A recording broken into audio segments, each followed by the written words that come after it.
gritando e tal, mas as pessoas não conseguiram levantar. O carro era um carro pesado, na época era uma F4000, tipo uma caminhonete com carroceria, né? Quando nós chegamos lá não tinha mais saída. Então foi impensamento, mas só que não foi um homicídio, né? Mas estou dando um exemplo para você saber que às vezes é algo tão pesado sobre o seu tórax que imprensa você de uma forma que você não consegue fazer esse movimento de, né, inspirar. Tranquilo? Tá certo? Então, são exemplos de asfixia. Quinto, ele fala sobre o emprego de tortura. E aqui é muito importante: tortura ou qualquer outro meio insidioso ou cruel. Então, quando a gente fala em tortura, tem que ter muito cuidado, porque nós temos uma lei, a Lei 9455, se eu não me engano, que trata sobre tortura, sobre a lei da tortura. E aí tem que saber diferenciar, tá bom? Mas quando a gente fala em tortura, a tortura é um meio de causar intenso sofrimento físico e moral, mental a uma determinada pessoa. Isso é tortura, tá certo? Então, quando um agente resolve por matar uma pessoa, a intenção dele é matar, tá bom? Mas com o emprego de tortura, o que é que, tá querendo, que o legislador está querendo dizer? Esse agente ele vai matar a pessoa, mas vai fazer essa pessoa sofrer muito antes, tá bom? Do tipo, sei lá, apedrejamento, né, muita pancada, paulada. Tem que ter cuidado com paulada, muita pancada, que a primeira paulada o sujeito já se foi, então não houve tortura, tá bom? A tortura ela tem que causar intenso sofrimento e que seja ali de alguma forma experimentado sob uma dimensão temporal, tá certo? Não estou querendo dizer que a pessoa matar uma paulada, tá bom? Não seja um crime qualificado. Estou dizendo para você que apenas o fato de ele dar uma paulada numa pessoa, isso não quer dizer que é um homicídio qualificado. Poderá sim ser. Agora, se ele dá a primeira paulada, mas a intenção dele é de não matar, é de causar dor e sofrimento. E aí vai. Aí depois a pessoa morre. Então, nesse caso, nós temos aí, estaríamos diante de um homicídio qualificado. A diferença da tortura do homicídio qualificado, né, que leva a uma pena de 12 a 30 anos, é diferente da tortura da Lei 9455, cuja pena é de 8 a 16 anos, bem menor, tá certo? Então, geralmente, o advogado de defesa de um homicida qualificado pela tortura, né, ele tenta demonstrar, quando não há outros meios de demonstrar que não foi um homicídio, né, já, já está definido que foi homicídio, mas aí no caso nesse caso especificamente, ele vai tentar demonstrar que esse homicídio foi um homicídio pré-doloso. A intenção do agente era só torturar, ele não queria matar, tá bom? Aí, em consequências da tortura, a pessoa veio a falecer. Esse simples fato, né, esse simples liames, detalhe subjetivo, enquanto no homicídio qualificado a gente quer matar através do emprego de tortura, no da lei de tortura, tá bom? O sujeito não quer matar, ele não quer matar, tá bom? Ele quer apenas causar sofrimento intenso à pessoa. E nesse caso aí, tá certo? O dolo é no crime precedente. No crime precedente existe dolo. Mas no crime consequente, que é o homicídio, tá bom? É culposo. Tranquilo? Por isso a gente chama de preterdolo. O que quer dizer um crime preterdoloso, vocês devem lembrar disso, é quando as consequências do crime pretendido pelo agente é superior ao que está previsto. Eu quero só lesionar a pessoa. Tá bom? E aí dessa lesão vem a morte. Tá certo?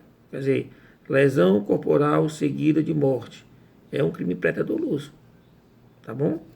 Entendeu? E também nesse caso aqui do crime de tortura da lei 9455/77, se eu não me engano, de 1977.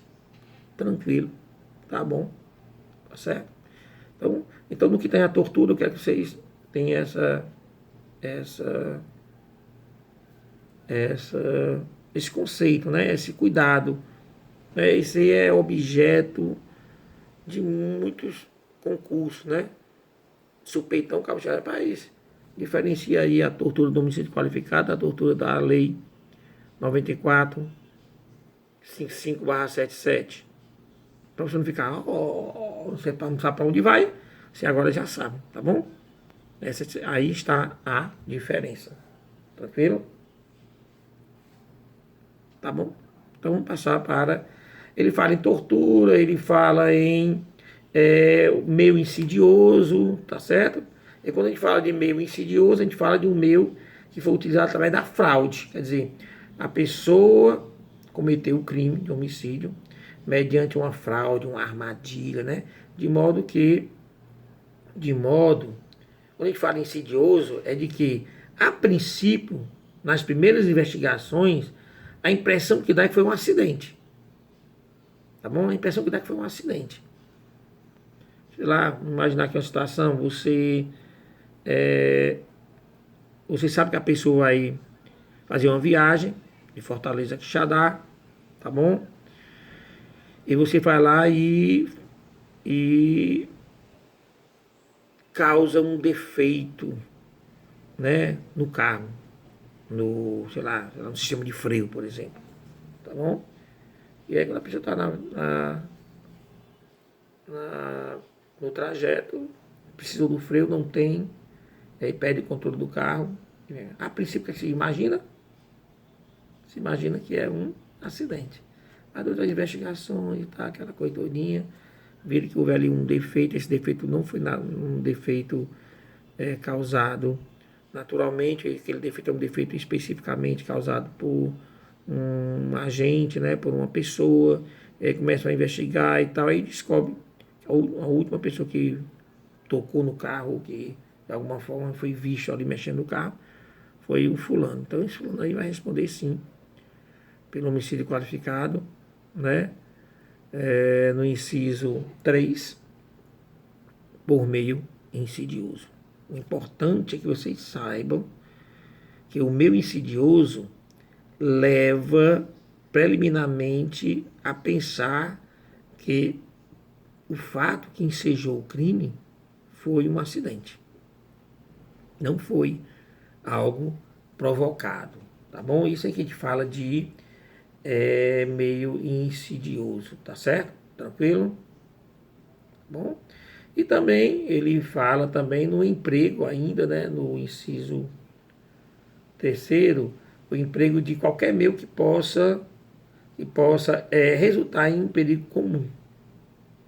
Então, todas as vezes que uma pessoa escolher empregar algum tipo de comportamento para matar alguém, mas esse emprego, né, desse modo de execução pode levar a perigo a pessoas indeterminadas, pessoas que estiverem ali próximas, tá certo?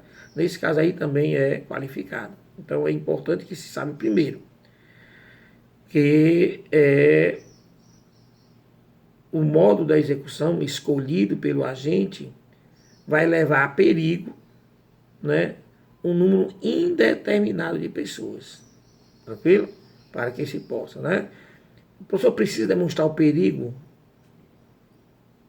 comum? Não. Basta sabermos que esse modo já enseja em levar a perigo um número indeterminado de pessoas. Então não precisa provar que o fato em si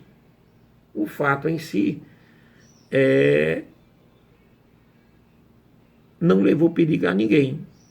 Tá bom? O fato em si, a situação ali estudada, a situação concreta, se você observar, não levou perigo de vida ou perigo a ninguém. Mas o modo que ele escolheu, levaria. O modo que ele escolheu, levaria se ali tivesse pessoas, tá bom? Próximas. Tá bom? Então, o que eu quero dizer? Não precisa demonstrar o perigo comum. No caso concreto, não precisa.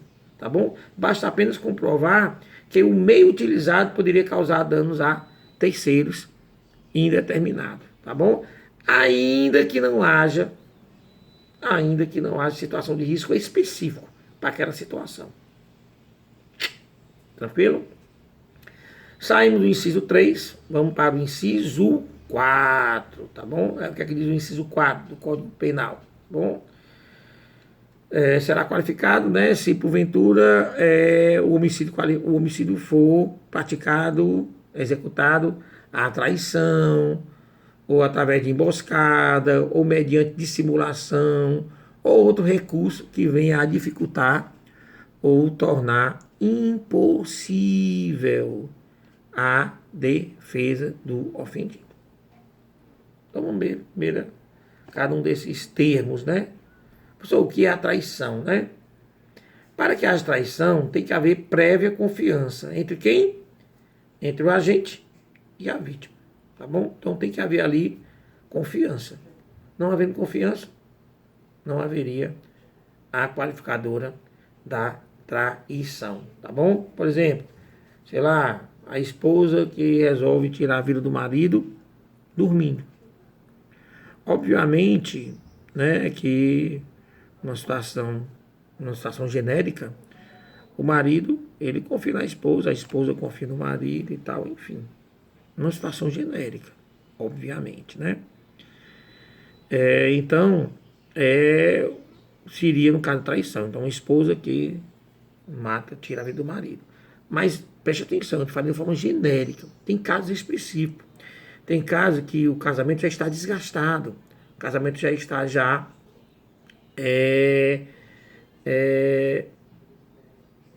com um relacionamento já bem ralo, pobre, né? Onde brigam demais, onde nenhum dos dois, né, confiam-se reciprocamente. Tá bom? Então, imaginemos, se o Vasconcelos fosse o advogado de defesa dessa mulher que tirou a vida do marido, tá bom? Eu ia procurar saber, por exemplo, como é que estava o relacionamento de vocês? Há quanto tempo vocês brigam, né? Já tiveram muita discussão, já se agrediram, tá certo? Você o traía, ou ele o traía, ou ele a traía, como é que era a situação? Porque se eu conseguir demonstrar que existe ali motivos antecedentes bastantes que eu possa retirar essa confiança, de repente o advogado transforma um crime, um homicídio qualificado em um homicídio simples. Já é alguma coisa, né não? Já é muita coisa, tá bom? E imagine se ela é primária, a idade dela, ela colaborou com a justiça e tal. Quando menos espera, ela tira, porque no homicídio simples é de 6 a 20, né? Já vai diminuindo. Já vai diminuindo. Para até diminuir, para ela pode pegar menos do que a pena mínima estabelecida. Tá certo? E aí começa a ter alguns privilégios, né? Só pelo fato dela ser primária, por exemplo, e o crime for menos de 8 anos, já tem as benesses lá do artigo 30. Entenderam? Nosso trabalho é esse. Pode ter que ser comprovado, obviamente. Então, de forma genérica, eu posso dizer sim, que uma esposa que tira a vida do marido, em tese, seria uma traição, porque a gente compreende, presume que há confiança entre ambos, mas pode ser que não haja. Tá bom? Entendeu aí? Daí é importante saber o que é traição. Nesse sentido, homicídio qualificado. Tá bom? Emboscada, quando a gente fala de emboscada, a gente fala de tocaia, né? De estar escondido. Você vai usar uma forma que você vai retirar, digamos, ou você vai retirar a capacidade de se defender, da vítima, ou você de alguma forma você vai diminuir a chance dela, porque foi uma surpresa, né? Essa emboscada, né?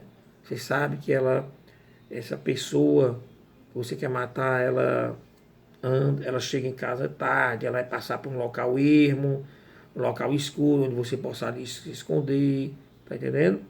Enfim, nesse caso aí você vai pegar a pessoa de surpresa, emboscada. Lembre-se, quando fala emboscada, lembre-se de armadilha. Armadilha não, de tocaia, né? Armadilha não, armadilha é um artifício, né? A tocaia não, a tocaia a pessoa tá ali na espera, na espreita, né? Tá bom? Tranquilo? Tem que estar de alguma forma escondido, né? Isso a gente chama de emboscada.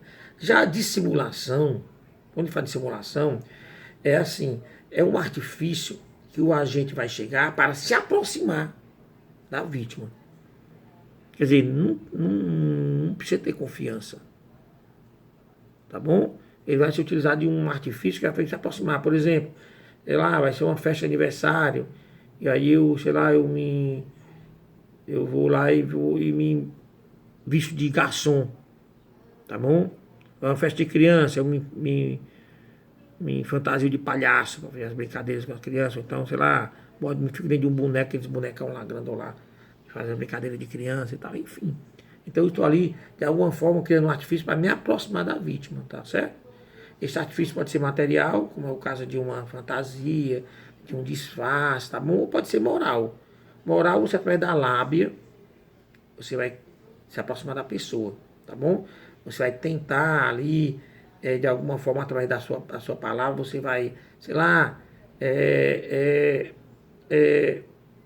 demonstrar amizade, apreço, e acaba para a pessoa se aproximar da situação, tá bom? Da situação, tá certo? Assisti um filme agora, por experiência, né? Um filme em que um sujeito queria matar um autor de livro, tá bom? Então através da palavra, né? Conversando com os empresários desse autor, né? As pessoas que ali gerenciavam a carreira do autor, ele demonstrou que ele fez parecer que era um dos maiores fãs, não sei o que, então ele se transformou, ele se disfarçou, né? Através da palavra, ele conseguiu ludibriar, passando-se por um grande fã, e aí ele se aproxima. Os agentes, né? Deixam ele se aproximar do autor, e aí ele executa. Dissimulação. Um exemplo aqui de filme, mas que pode sim acontecer, tá bom? E por final, depois qualquer outro meio que dificulte ou impossibilite a defesa da vítima. Aí a surpresa, disparo pelas costas, né? Matar enquanto a pessoa dorme, são exemplos de outras situações que dificulta, né? Dificulta a pessoa de se defender. Bom, aí vamos para o último inciso de qualificadora, que é o inciso 5. E aí vou ler aqui novamente o código e o que é que diz o inciso 5, tá certo? Qualificar-se-ia, né, o homicídio, caso a execução tenha um motivo. O motivo seria para assegurar a execução, a ocultação, a impunidade ou a vantagem de outro crime. Tá bom? Então você observa aqui de forma bem clara que nesse inciso 5 a gente pode observar duas situações que configuraria a qualificadora. A primeira é uma teleológica, quer dizer, o homicídio acontece antes, né, da qualificadora, tá bom? O homicídio ele é antecedente. Aliás, o homicídio não, o crime ele é antecedente. É o caso, por exemplo, ó, ele quer ocultar. Tem aqui a palavra ocultação. Então, no caso da ocultação, por exemplo, tá certo? Você vai cometer um homicídio, mas a sua intenção é ocultar um crime que já aconteceu. Tá bom? Então, quer dizer, nesse caso aqui, o homicídio, aliás, esse exemplo que eu estou dando é um exemplo do segundo caso, né? No caso teleológico, o crime, o homicídio acontece antes do crime. Por exemplo, eu quero cometer um crime. Por exemplo, eu quero, imaginar aqui uma situação, eu quero, por exemplo, sequestrar a filha de um grande empresário. Mas ela tem um segurança. E aí eu mato o segurança para executar o outro crime. Tá vendo aí? Então, neste caso, vocês observem que o homicídio, o crime de homicídio aconteceu antes daquele que eu quero, tá bom? Antes daquele que eu quero executar. É o caso do inciso 5, ele diz assim, ó, para assegurar a execução, né, de um outro crime. Isso a gente chama de qualificadoras teleológicas, tá bom? Teleológica, tá certo? Nesse caso aí, obviamente, que o homicida, ele além de responder por homicídio qualificado, materialmente vai responder pelo outro crime. Então a gente chama de concurso material, né? Concurso material de crimes, tá certo? Já no outro é o consequencial. No consequencial, o homicídio vai acontecer após, né? Após um determinado crime. É no caso que eu quero garantir a ocultação de um crime, o crime já aconteceu, tá bom? E agora eu quero ocultar esse crime, tá bom? Neste caso da ocultação, nós temos um crime que aconteceu antes, e aí eu retiro a vida da vítima, porque ela pode sim fazer com que esse crime seja descoberto. Talvez o homicida nem seja o autor do primeiro, tá bom?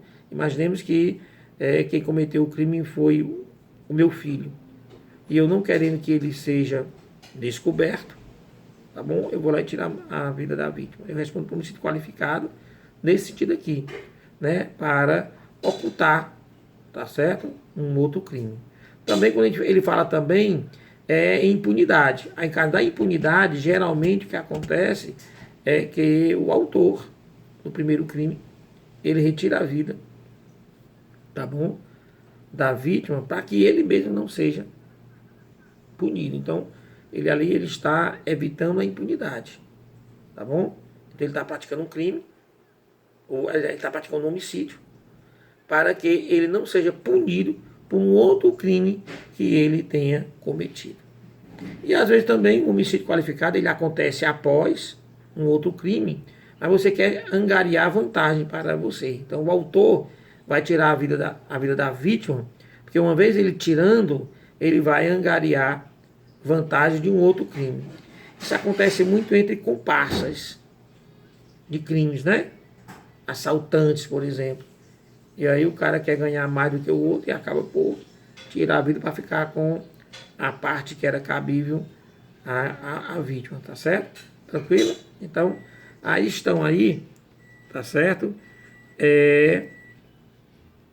Os casos de qualificadora, ou os casos em que estaremos diante de um homicídio qualificado. E para encerrar a nossa aula, vamos só falar aqui algumas observações essas que eu retirei algumas de concurso, algumas a maioria deles foi de concurso e do exame de ordem, tá bom? Aí a primeira, premeditação. Premeditação não qualifica, tá bom? Premeditação apenas demonstra o elemento subjetivo dolo, tranquilo? Mas a premeditação por si só, ela não qualifica o crime. Obviamente, aquele que vai fazer uma tocaia, ele premedita, tá bom? Mas não é a premeditação que qualifica, mas o fato, o meio escolhido, né? O modo de execução que foi a tocaia, tá certo?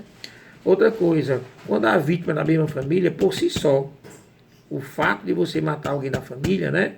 Se é um parricida, um matricida, ou um filicida, tá bom? O simples fato não é qualificadora, tá certo? O simples fato não é qualificadora. Então, lembrar do caso que eu falei para vocês, da esposa que tirou a vida do marido, tá bom? Estamos diante, né, de pessoas da mesma família. Mas, no tanto, pode muito bem não ser uma qualificadora. Poderia ser se demonstrar ali que havia confiança, que o sujeito, a vítima, ela tendo confiança no agente, ele relaxa na sua segurança, relaxa na sua defesa, no caso de dormir, e aí, enfim, tá bom? Tá certo? Outra observação também que a gente fala, né? Professor, no caso de coautores e partícipes. Tranquilo? No caso do homicídio qualificado. Então, esse homicídio qualificado, essas qualificadoras vão comunicar os coautores e partícipes. Tá bom? Essa é a pergunta. Aí a resposta é essa. Sim, desde que essa qualificadora seja uma qualificadora objetiva. Tá bom? Desde que ela seja objetiva. Tá bom? Porque se for subjetiva, não vai tocar. Tá certo? Não vai tocar. Então, para quê? Para que a qualificadora venha a comunicar não apenas o agente do crime, mas os seus coautores ou partícipes, primeiro, essa qualificadora tem que ser objetiva. Então, se é objetiva, tem que estar ali ou 2, no 1, 2 ou 5. Tá bom? Que são as qualificadoras objetivas, tá bom? Objetiva. Aliás, a 2 e a 4. A 2 e a 4. Tem que ser uma dessas daí. Tá bom? Inciso 2 ou inciso 4. Se for do inciso 1, 3 e 5, tá certo? 1, 3 e 5, não dá. Tá bom? Então vamos ver. A qualificadora inciso 1, mediante paga. Isso aqui é subjetiva. Na 2, motivo fútil. Subjetivo. 3, emprego de veneno. Aí isso aqui é objetivo. Então isso aqui pode sim comunicar. No inciso 4, aí nós temos a traição, a emboscada, objetivo. Qualificadora objetiva. Essa também vai comunicar. E na 5, que é aquela de assegurar a execução, isso aí não. Isso aí é subjetivo. Então, consequentemente, ela não comunicaria com o autor de participação. Então, para que haja a comunicação de uma qualificadora para os coautores e partícipes, primeiramente, essa qualificadora tem que ter uma dimensão objetiva. A do inciso 3 e inciso 4. Tá bom? E, no caso, e também, eles têm que ter conhecimento. Então, o coautor e o partícipe tem que ter conhecimento dos fatos ali, né? É uma tocaia, então eu estou sabendo, ó, eu ajudei o sujeito a praticar a tocaia, a fazer a tocaia. Nesse caso aí, tá bom? Tá certo? Isso aí é participação. Eu só ajudei, eu não pratiquei não tive nenhum comportamento núcleo tipo. Essa é a diferença entre coautor e partícipe. O coautor, ele pratica, juntamente com a gente, um comportamento que se enquadra no núcleo tipo do crime. Já o partícipe não. O partícipe, ele não se comporta de uma forma que venha a se enquadrar no núcleo tipo do crime. Tá bom? Professor, tem mais de uma qualificadora. O sujeito praticou um homicídio, está duplamente qualificado, né? O pessoal fala triplamente qualificado. Para que não tem o que fazer. Na realidade, o que acontece é que o homicídio é qualificado, vai incorrer a qualificadora de apenas um deles, e os outros dois vão entrar ou como agravantes, se essa qualificadora também estiver prevista nas agravantes do artigo 61, ou se não tiver, vai entrar como uma circunstância judicial desfavorável do artigo 59. Tranquilo? Sem mistério, né? Legal. E lembrar também que o homicídio ele pode ser qualificado e privilegiado. Quer dizer, a pessoa pode praticar um crime, um homicídio. Esse homicídio tem qualificadora, mas também se enquadra em algumas situações de privilégio. Isso pode acontecer? A resposta, sim, desde que a qualificadora também tenha dimensão objetiva. Se tiver subjetiva, não pode haver o crime homicídio qualificado privilegiado. Só vai haver só vai haver qualificadora, só vai haver concomitantemente qualificadora e privilégio, se a qualificadora for de cunho objetivo. Professor, por quê? Por quê? Porque, se vocês observarem bem, as situações previstas para o privilégio, todas elas são de cunho subjetivo. Então, não pode haver subjetivo e subjetivo. Tem que haver primeiro um objetivo e o outro subjetivo. Tranquilo? Pronto, eu acho que é isso, né? Interessante falar sobre esse homicídio qualificado privilegiado, que é o seguinte: quando do julgamento, que é da competência do tribunal de júri, primeiro pergunta-se ao júri, né, se há ou não privilégio. Depois é que vai para a qualificadora, tá bom? Então, primeiramente se discute. Acho que é isso. O homicídio qualificado, ele é hediondo. É considerado hediondo. Tranquilo? Dúvidas hoje à noite? Estaremos hoje à noite com uma videoaula. Assista esse videoaula. Eu estou, assim, pela experiência que eu tenho como docente, às vezes eu observo que nós temos alunos que não estão assistindo o vídeo, né? E que às vezes vão para o Tira Dúvidas apenas para estar ali presentes, né? E realmente é uma tática muito boa. Primeiro porque eu não tenho como estar ao lado de vocês assistindo a aula. Não tenho como fazer isso. E segundo, eu não vou ficar ali gritando, chamando as pessoas que estão ali numa sala de aula virtual. Então, a única coisa que eu posso dizer é que essa pessoa vai penar um pouquinho lá na frente quando diante de exames, concursos, enfim, tá bom? A hora de tirar dúvidas é agora, a hora de... E vocês pagam, né? Pagam caro pelo serviço prestado pelo Unicatório. E eu estarei disponível para vocês hoje à noite para isso. Tranquilo? Se cuidem. Saudade medonha de vocês. E até mais tarde. Eu vou colocar esse vídeo, roteiro e dois questionamentos sobre essa aula. Abração.